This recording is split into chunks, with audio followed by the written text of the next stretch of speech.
이 시간 살펴볼 하나님의 말씀은 신약성경 히브리서 10장 19절로 22절까지의 말씀입니다. 신약성경 363쪽 부분인데요. 히브리서 10장 19절로 22절의 말씀입니다.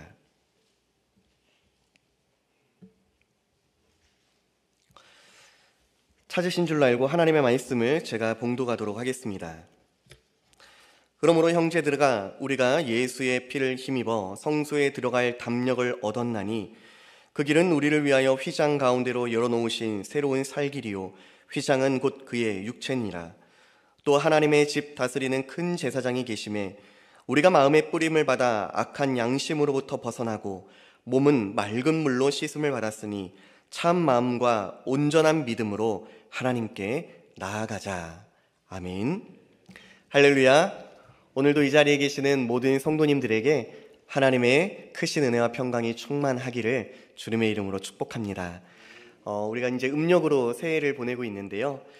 여러분은 새해에 또 어떠한 것을 새롭게 결단하셨나요? 바라기는 하나님을 더 가까이 하기를 사모하는 주님의 자녀들 다 되시기를 바랍니다. 또한 무엇보다도 예배를 소중히 하는 하나님 나라의 백성들로 올 한 해도 걸어가는 저와 여러분들이 다 되시기를 주님의 이름으로 축복합니다. 그래서 저는 오늘 이 시간에 여러분과 함께 성도의 특권, 예배라고 하는 제목으로 잠시 말씀을 나누고자 합니다.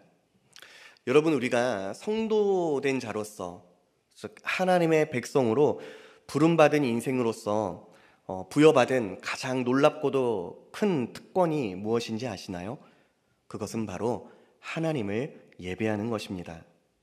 예배는요, 여러분, 성도에게만 주어진 특권입니다.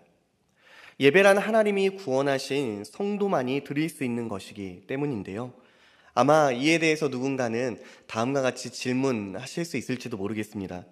아니, 목사님, 하나님을 믿지 않는 누군가도 얼마든지 이 자리에 나올 수 있고 함께 예배드릴 수 있는 걸요. 아직 믿음이 없는 분들도 전도의 차원에서 이 자리에 나올 수 있는 건 아닌가요? 맞습니다.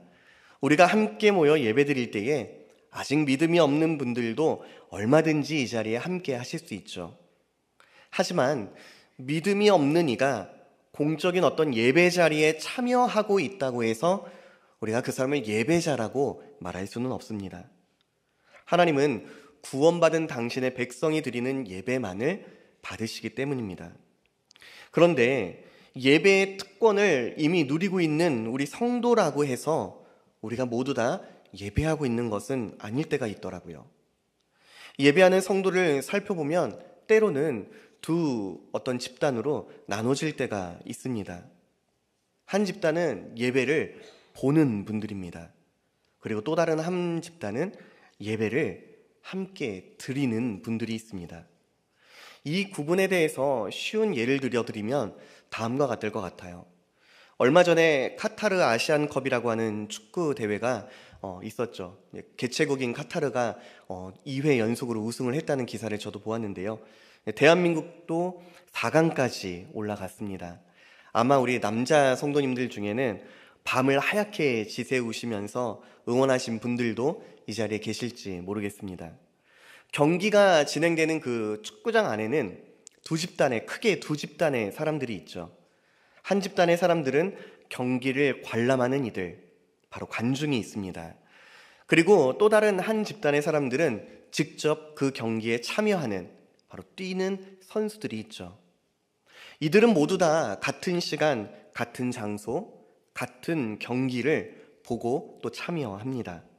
하지만 이들은 완전히 다르죠. 관중은 열정적으로 우리 팀을 응원합니다. 하지만 거기까지밖에 할 수가 없죠.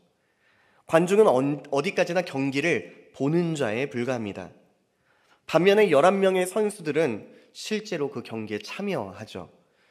치열하게 국가를 대표해서 상대팀으로부터 승리를 거두기 위해 땀을 흘려가며 최선의 경주를 다합니다. 관중은 그런 선수를 보며 같은 마음을 갖고자 온 힘을 다해 소리를 지르며 우리 편을 응원합니다. 이기면 크게 기뻐하고 지면 실망하기도 하죠. 하지만 선수가 느끼는 것하고는 차원이 다릅니다. 경기에 직접 뛰는 선수가 경험하고 느끼는 감동과 감격, 아쉬움과 속상함은 관람하는 이가 그 자리에 함께 있다고 할지라도 온전히 누릴 수가 없는 것이죠. 예배도 마찬가지더라고요. 예배를 하는 사람과 예배를 보는 사람 사이에도 분명한 차이가 있습니다. 예배를 드리는 자, 예배하는 자는 창조주 하나님과의 인격적인 만남을 경험합니다. 예배하는 자는 보혜사 성령님의 임재와 인도하심을 따라 삼위 하나님을 경배하고 예배합니다. 예배자는 고린도후서 13장 13절의 말씀과 같이 주 예수 그리스도의 은혜와 하나님의 사랑과 성령의 교통하심을 예배를 통해 경험하게 됩니다. 하지만 예배를 보는 사람은 조금 다르죠. 제3자로서 경험하는 것 그 이상을 결코 누릴 수가 없습니다. 그렇게 저는 오늘 이 시간 이 자리에 계신 모든 성도님들이 예배를 보는 분들이 아니라 하나님을 예배하는 자로 이곳에 함께 하기를 간절히 소망합니다. 우리의 예배가 삼위 하나님을 깊이 경험하는 시간이 될 수 있기를 소망합니다. 만물의 주인 되시는 하나님 한 분만을 경외하고 높이는 예배자가 저와 여러분들이 다 되시기를 바랍니다. 올 한 해 바로 이러한 예배를 날로 사모하는 저와 성도님들이 다 되시기를 주님의 이름으로 축원합니다. 그래서 저는 오늘 본문 말씀을 통해서 예배자로 부름받은 우리에게 귀하여 주는 성경의 귀한 진리 몇 가지를 함께 나누고자 합니다. 그것이 무엇인가 하면 첫 번째로 예배란 하나님과의 공적인 만남의 시간이라는 것입니다. 오늘 본문 19절 말씀을 우리가 다시 한번 보기를 원하는데요. 한 목소리로 함께 읽도록 하겠습니다. 시작. 그러므로 담력을 얻었나니 아멘. 이 구절에 보면 우리가 두 가지 표현에 좀 주목해 볼 필요가 있습니다. 하나는 예수의 피를 힘입는다라는 표현이고요. 또 다른 하나는 성소에 들어갈 담력을 얻었다라고 하는 표현입니다. 먼저 예수의 피를 힘입어라는 표현을 보기를 원하는데요. 이 말씀이 무엇을 의미할까요? 예수께서 우리 죄를 대신하여 십자가에 달려 죽으신 것을 의미합니다. 예수 그리스도의 십자가 대속의 사건, 그분의 죽으심으로 말미암아 우리의 죄와 사망의 문제가 해결되었습니다. 하나님과의 끊어진 관계가 회복되었죠. 아무런 기대와 소망도 없던 인생이 영원한 생명과 구원의 소망을 누리게 되었습니다. 이것이 바로 예수 그리스도께서 십자가에서 피 흘리심으로써 저와 여러분이 받은 은혜입니다. 그리고 이것이 바로 성경이 전하는 복음이죠. 우리는 이것을 참으로 믿는 자들입니다. 그런데 여기서 끝이 아니라는 거예요. 예수님께서 우리를 위해 피 흘리심으로 말미암아 우리가 누리게 된 것이 있습니다. 예수의 피를 힘입어 성소에 들어갈 담력을 얻게 되었습니다. 새번역과 공동번역이라고 하는 성경에 보면 이 구절이 우리말로 다음과 같이 되어 있더라고요. 우리는 예수께서 피를 흘리심으로써 마음 놓고 그리고 담대하게 지성소에 들어가게 되었습니다. 이렇게 번역을 해둡니다. 본문이 이야기하는 성소란 하나님이 계신 곳, 구약에 있어서는 지성소를 뜻하죠. 하나님의 임재하심이 있는 그것을 상징하는 곳이 바로 지성소였습니다. 하나님께서 우리가 잘 아는 것처럼 모세를 통해 애굽에서 종살이하던 이스라엘 백성을 구원하여 내셨죠. 바로의 종로로 타던 이스라엘을 하나님의 백성으로 부르셨습니다. 그리고 이후에 하나님께서는 당신의 백성으로 부름받은 이스라엘에게 율법과 성막을 주십니다. 율법을 통해서 더 이상 애굽의 종이 아닌 죄의 노예가 아니라 하나님 나라의 백성으로서 어떻게 거룩히 구별되어 살아가야 하는가, 이것을 알려준 게 율법이었죠. 성막은 회막으로도 불리우는데요. 그 뜻이 무엇이냐 하면은 만남의 천막입니다.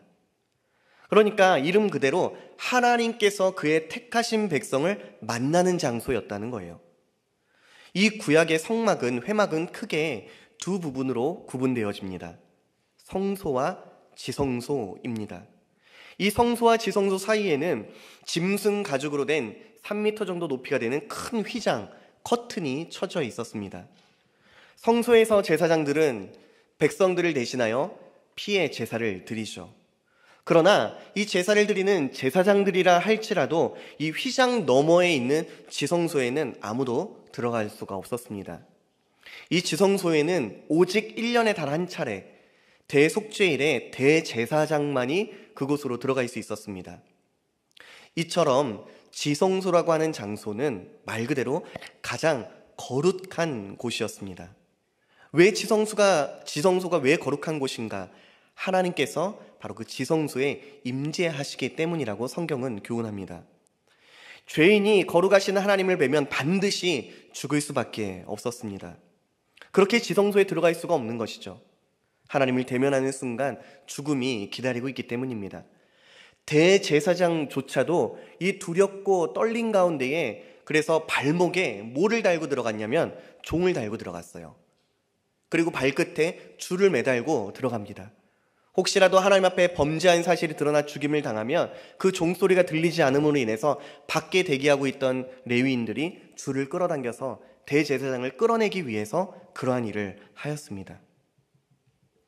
이러한 점에서 구약의 이스라엘 백성이 드렸던 제사는 하나님을 직접 만나는 예배가 아니었다는 거죠. 그런데 예수님이 이 땅에 오신 후 모든 것이 변화되었습니다. 예수의 피를 힘입어 성소, 여기서 말하는 성소란 바로 이 지성소인데요. 지성소에 들어갈 담력을 얻게 되었다라고 선언합니다. 구약시대에는 절대로 들어갈 수 없었던 곳입니다. 1년에 단 한 차례 대제사장만이 들어갈 수 있던 곳이 바로 지성소입니다. 그런데 오늘 본문은 우리에게 무엇을 말하죠? 이제는 예수님의 피를 힘입는 자라면 누구든지, 예수님으로 말미암아 구원받은 자라면 누구든지 그 지성소로 들어갈 수 있게 되었다라고 선언하고 있어요. 어떻게 그것이 가능하게 되었는가? 20절 말씀입니다. 20절 말씀을 같이 한번 읽어볼까요? 시작. 그 길은 우리를 위하여 휘장은 곧 그의 육체니라. 제가 앞서 말씀드렸던 것처럼 성소와 지성소 사이는 가리워져 있었다고 말씀드렸죠. 짐승의 가죽으로 된 휘장, 커튼으로 막혀 있었습니다. 죄인은 스스로 이 커튼을 젖히고 들어갈 수가 없었어요. 불가능했습니다. 그런데 히브리서 기자는 이 커튼이 무엇을 상징하냐면 곧 예수님의 육체를 상징하는 것이다 라고 이렇게 이야기를 하고 있어요. 그러면서 이 예수님의 육체를 의미하는 휘장이 열렸다라고 말합니다. 이게 도대체 무슨 말인가요? 예수님께서 십자가에 달려 죽임당하실 때 그의 몸이 찢기움을 당하셨죠. 당신의 몸이 찢기움으로 말미암아 어떠한 일이 벌어지게 되었느냐? 하나님과 우리 사이를 가로막고 있었던 휘장이 찢어졌습니다. 마태복음 27장 51절 그리고 마가복음 15장 38절과 누가복음 23장 45절은 예수님께서 죽임당하실 때에 그 일이 일어났다라고 선언합니다. 이것이 무엇을 의미할까요? 하나님과 우리의 사이에 막힌 담, 죄의 문제가 해결되었다는 겁니다. 예수님은 택하신 인생들의 죄를 대속하고 구원하시기 위해 십자가에 달려 죽임당하셨죠. 그런데 이게 끝이 아닙니다. 예수님이 십자가에서 죽으심으로 말미암아 성소와 지성소 사이를 가로막고 있던 휘장이 완전히 제거되었습니다. 그로 인하여 우리는 언제든지 죄사함 받은 자로서 하나님을 대면하고 하나님 앞으로 나아갈 수 있게 되었어요. 예수님께서 십자가를 지심으로 말미암아 우리가 하나님을 언제든지 예배할 수 있게 되었다는 겁니다. 이것이 바로 예수 그리스도로 말미암아 구원받은 저와 우리가 누리는 놀라운 특권입니다. 우리는 언제든지 하나님 앞에 나아가 하나님을 예배할 수 있게 되었습니다.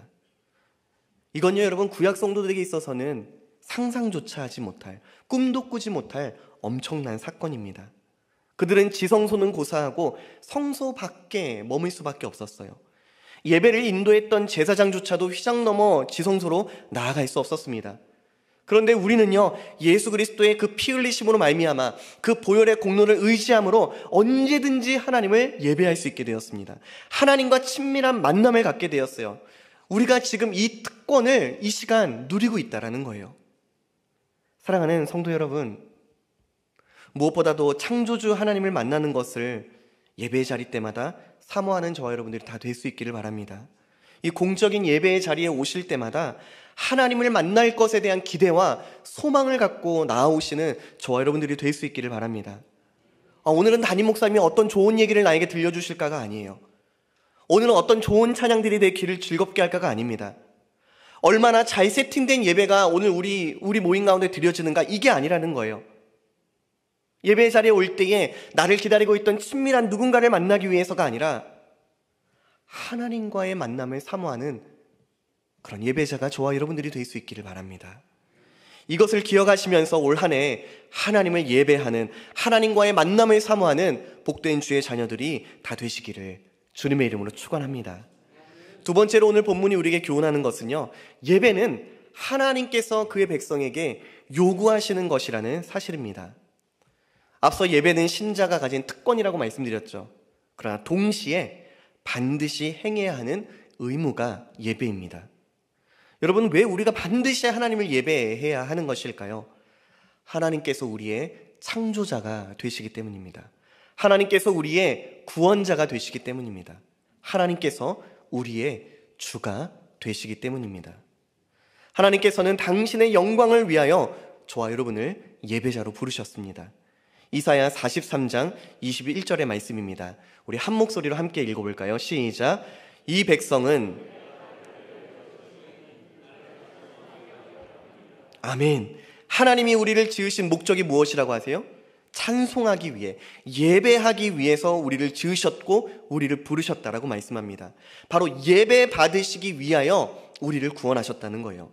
에베소서 1장을 보면 사도 바울은 신자를 구원하기 위한 삼위 하나님의 사역에 대해서 전하면서 그 구원의 목적이 무엇인가를 1장 12절에서 다음과 같이 선포합니다.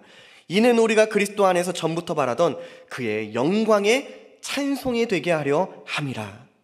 하나님의 영광의 찬송이 되게 하려고 그리스도 안에서 저와 여러분을 구원하셨다라고 말씀합니다.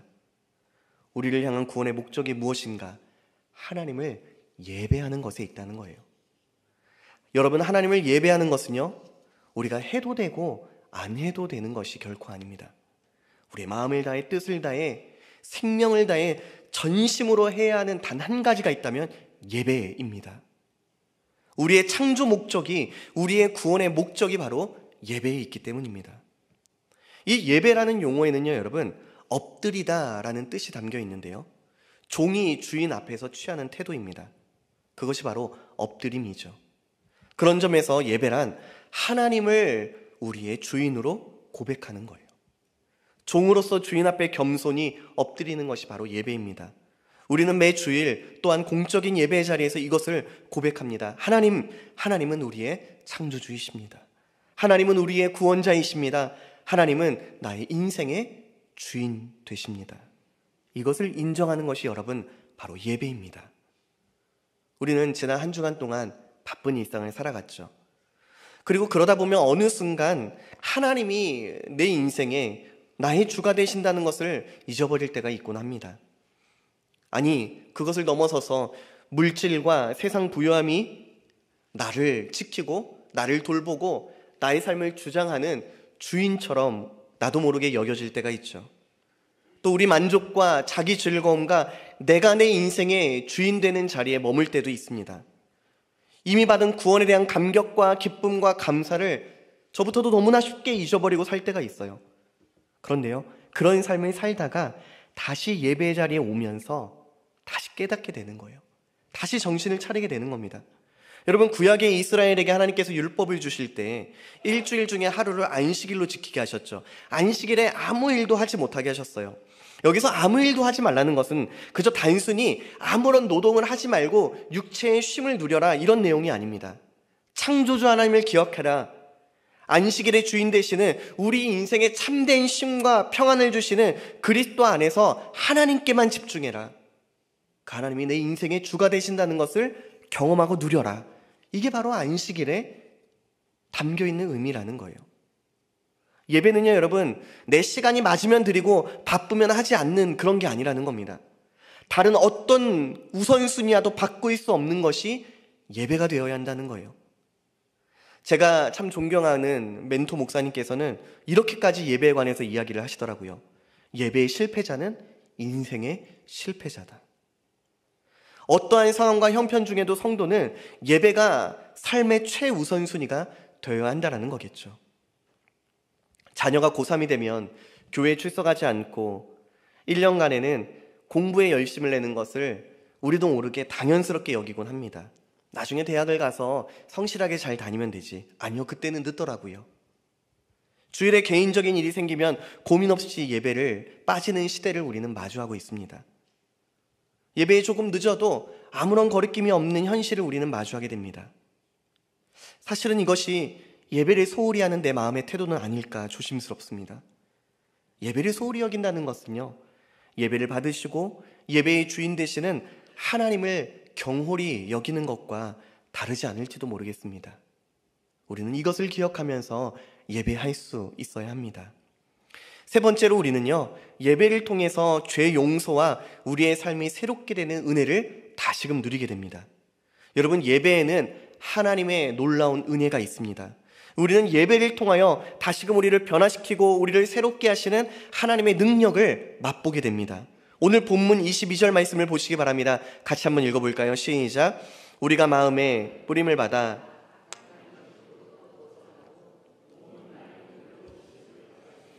참 마음과 온전한 믿음으로 하나님께 나아가자. 아멘. 이 말씀에 보면요, 우리가 예배를 통해 받게 되는 두 가지 은혜를 설명합니다. 먼저는 마음의 뿌림을 받아 악한 양심으로부터 벗어나는 은혜가 있다라고 말씀합니다. 뿌림을 받는다라는 것은요, 우리의 죄와 허물이 예수님의 피로 가리워지는 것을 의미합니다. 앞서 19절에서 살펴본 대로 예배란 예수님의 피를 힘입어 지성소에 계신 하나님을 직접 대면하는 것이라고 말씀드렸죠. 주님의 피 흘리심으로 말미암아 우리는 예배를 드릴 때에 이 악한 양심으로부터 자유함을 누리게 되는 거예요.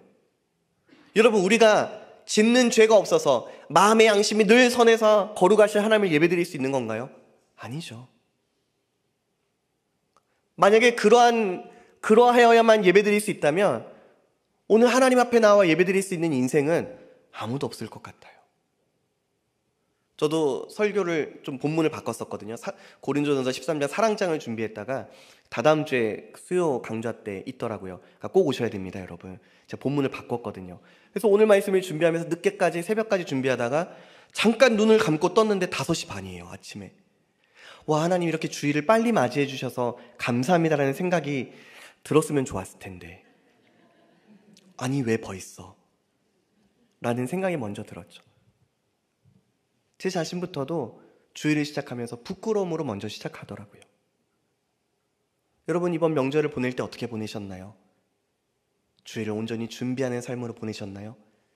자녀들과 남편과 아내에게 덕이 되고 선을 이루는 말로 명절을 보냈나요? 아니면 누군가를 원망하거나 핀잔하거나 미워하는 말들이 더 많지는 않나요?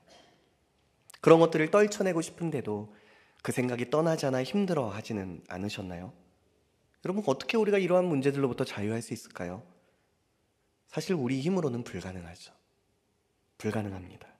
하지만 우리가 하나님 앞에 다시금 나와 예배할 때 예수 그리스도의 핏보림으로 말미암아 이 모든 죄와 악한 것들로부터 우리를 자유케 하여 주시는 줄로 저는 믿습니다. 여러분, 예배는요, 그저 한 번 왔다 가는 자리가 아니에요. 예배 안에는 하나님과의 인격적인 만남이 있습니다. 그리고 그 만남 가운데 성령의 역사하심이 있습니다. 우리를 다시금 죄와 악한 양심으로부터 벗어나게 하는 일들이 일어납니다. 우리의 연약한 마음과 생각이 예배 가운데에 그리스도의 보혈로 다시금 씻기움을 받습니다. 도무지 해결되어지지 않는 그 양심과 죄의 문제로부터 자유함을 누리게 됩니다. 이것이 바로 예배인 거예요. 또한 오늘 본절에 보면은 두 번째로 예배 가운데에 맑은 물로 씻음을 받는다라고 말씀합니다. 성령님을 통해서 받는 은혜죠. 성령께서 우리의 몸과 마음을 새롭게 하십니다. 다시금 한 주간을 용기 내어 하나님 자녀답게 살아가는 믿음의 결단을 이루게 한다는 거예요. 예배 가운데 그 일을 행하신다는 거죠. 우리는 예배 전에 나와 예배 후에 내가 달라질 것을 기대하면서 오늘 예배 자리로 나올 수 있어야 합니다. 말씀이 선포될 때에 가난한 심령과 그 갈급한 마음을 허락하여 주시기를 소원할 수 있어야 합니다. 성령의 깨우치심을 따라 거룩함을 이루어가기를 결단하는 저와 여러분들이 다 될 수 있기를 바랍니다. 우리는 예배 때마다 다시금 이것을 경험하고 결단하게 되는 거예요. 하나님 말씀을 가까이 해야지. 그 말씀을 붙들고 기도해야지. 맞아, 다른 사람들을 나보다 더 사랑해야지. 용서해야지. 오래 참고 인내해야지. 하나님께 영광이 되지 않는 것이라면 끊어내야지. 우리는 매번 이런 결단과 결심을 하죠. 올 한 해가 새롭게 시작하면서 아마 그러한 여러 가지들을 결단하셨을 거예요. 그러나 불과 2개월도 되지 않는 이 시간 동안에 우리는 여전히 변화되지 않는 우리의 연약한 모습들을 발견하게 됩니다. 아니, 외형은 누군가에게 그럴듯하게 보여줄 수는 있죠. 하지만 우리 마음은 어떻죠? 내 외형으로 나 스스로를 나도 모르게 세워가는 그런 연약함이 우리 안에 있을지도 모릅니다. 이러한 우리를 성령께서 도우십니다. 저와 여러분의 연약함을 아실 뿐만 아니라 말할 수 없는 탄식으로 지금도 우리를 위하여 친히 간구하신다고 성경은 전합니다. 우리의 마음을 살피시는 성령께서 하나님의 뜻대로 우리를 일깨워 주십니다. 예배하는 가운데에 그러한 일들이 일어납니다. 마지막으로 오늘 본장은 확실한 믿음 가운데 참된 마음으로 예배할 수 있다는 것을 우리에게 선언합니다. 하나님이 기뻐하시는 예배를 드리기 위해 우리가 가져야 할 마음이 있는데 본문 22절을 다시 한 번만 보도록 하겠습니다. 우리가 마음의 뿌림을 받아 악한 양심으로부터 벗어나고 몸은 맑은 물로 씻음을 받았으니, 읽어볼까요? 시작. 참 마음과 온전한 믿음으로 하나님께 나아가자. 아멘. 자, 여기 보면 무엇을 가지고 하나님께 나아가라고 말씀하고 있어요? 참 마음과 온전한 믿음. 이 말씀의 본래 뜻은요, 확실한 믿음 가운데 있는 참된 마음이라는 의미입니다. 그러니까 예배를 우리가 온전히 드리기 위해서 필요한 것이 있는데 확실한 믿음과 참된 마음이라는 거예요. 이게 뭘 말하는 거냐면 믿음이 없이는 예배 드릴 수 없다는 거예요. 예배하는 자에게는 반드시 믿음이 있어야 한다는 겁니다. 시브리서 11장 6절을 보세요. 믿음이 없이는 하나님을 기쁘시게 하지 못하나니 하나님께 나아가는 자는 반드시 그가 계시는 것과 또한 그가 자기를 찾는 자들에게 상 주시는 이심을 믿어야 할지니라. 하나님께 나아가는 자, 즉 예배하는 자는 하나님이 계시다는 것과 그분을 찾는 자에게 상 주시는 이심을 믿어야 한다라고 선언합니다. 하나님이 정말 계셔? 오늘 이 자리에 나와 함께 하신다고? 이러한 의구심 가운데는 우리가 온전히 예배드릴 수 없어요. 이러한 점에서 예배란 오직 신자만이 드릴 수 있는 특권인 거죠. 또한 신자가 예배할 때에 하나님께서 자기를 찾는 자에게 상 주신다는 믿음으로 예배할 수 있어야 한다고 말씀합니다. 이것은요, 우리가 예배의 소극적인 자세가 아니라 적극적인 자세로 임해야 한다는 것을 교훈합니다. 여러분, 주님이 그런 말씀을 하셨죠. 재물과 하나님을 겸하여 섬길 수 없다. 재물을 섬길 수 없다라고 말해요. 그러니까 여러분, 물질이 뭐가 될 수 있는지 아세요? 예배의 대상이 될 수 있습니다.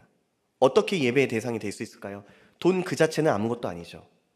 사회에서 그 돈을 신뢰합니다. 우리는 이것을 신용이라고 말하죠. 그것을 신뢰하기에 그 돈을 가지고 내 삶에 더 안전하다고 여기는 집을 사기도 하고 나의 건강을 지켜줄 수 있는 더 좋은 음식을 구입하기도 합니다. 돈이 더 많으면 우리의 건강을 더 보장받을 수 있을 거라고 여기며 살아갑니다. 근데 여러분 잘 들어보면 어떻죠? 우리가 하나님을 의지하고 신뢰하는 내용과 물질을 의지하고 신뢰하는 내용이 다르지 않아요. 사랑하는 성도 여러분, 하나님께서 우리의 영혼뿐만 아니라 우리의 육신을 붙드시는 줄로 저는 믿습니다. 하나님께서는 우리의 머리털부터 발끝까지 생신받으시는 그 능력의 손길로 우리를 감찰하시고 우리를 돌보시며 보호하시는 분이신 줄로 믿습니다. 여러분에게도 이 믿음이 있으시죠? 이것이 바로 우리에게 주신 믿음이에요. 그런데 세상 사람들은 그 신뢰와 믿음의 대상이 다른 것을 향합니다. 여러분, 예배란 그저 보고 듣고 즐기는 시간이 아닙니다. 하나님을 힘써 찾아야 하는 시간입니다.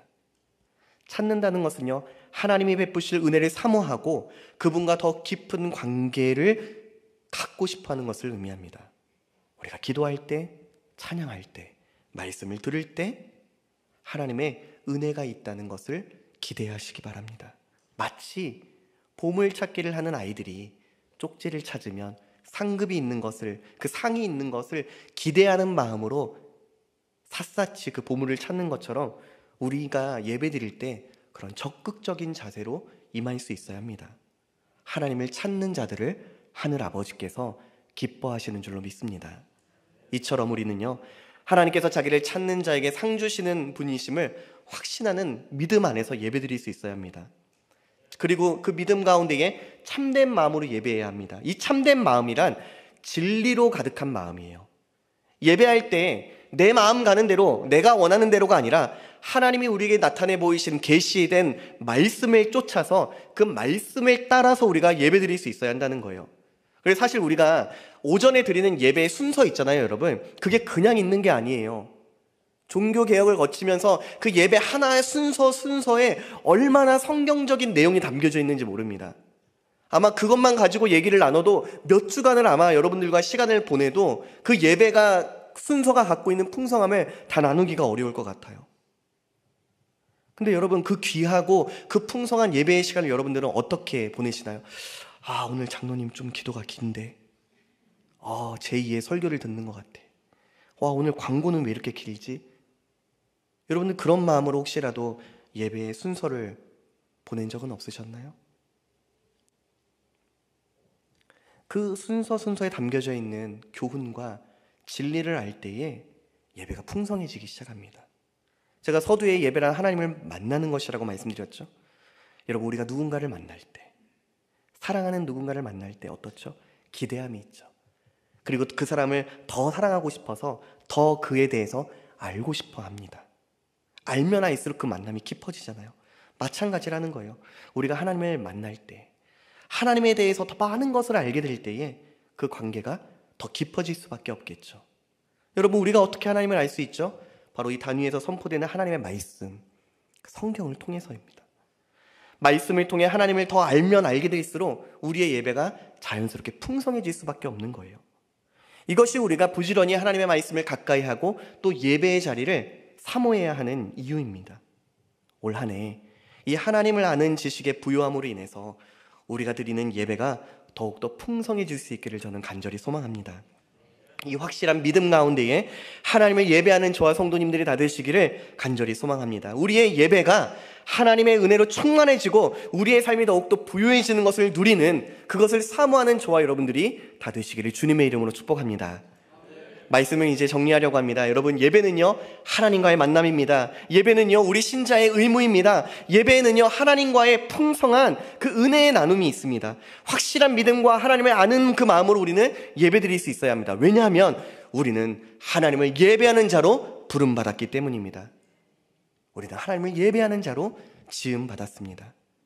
우리가 드리는 이 모든 예배는요 장차 영원한 하나님의 나라에서 드릴, 영원토록 그분을 경배하며 그분을 찬양하며 그분께 모든 영광을 올려드릴 그 하나님을 예배하는 그 모든 것의 예행 연습과도 같아요. 미리 맛보는 것이 이 지상에서의 예배입니다. 장차 누릴 그 영원한 하나님 나라 백성으로서 모든 영광과 존귀 홀로 받으시기에 합당하는 하나님을 그 경배하며 영광 올려드리는 예배자, 하나님의 영광에 참여하는 저와 성도님들이 다 되시기를 주님의 이름으로 축원합니다. 기도하시겠습니다. 자비와 은혜가 풍성하신 하나님 아버지, 오늘도 택하신 주의 자녀들에게 귀하고 복된 주의 날을 허락하여 주시니 감사를 드립니다.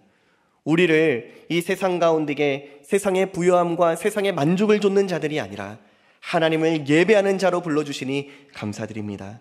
아버지 하나님, 우리의 삶 가운데에 무엇보다도 예배를 사모하고 하나님과의 만남을 사모하는 복된 인생들이 되게 하여 주시옵소서. 하나님을 아는 그 부요함으로 말미암아 이 땅에 사는 날 동안에 영원한 하나님의 나라를 준비하며 사는, 그 나라를 소망 중에 바라보며 사는 예배자가 이 자리 가운데 있는 모든 성도들과 그들의 가정이 되게 하여 주시옵소서. 하나님 받으시기 합당한 영광 올려드리는 예배자로 살아가는 올 한 해가 되게 하여 주시옵소서. 감사드리며 이 모든 기도의 제목 우리 구주 예수 그리스도의 이름으로 기도하옵나이다. 아멘.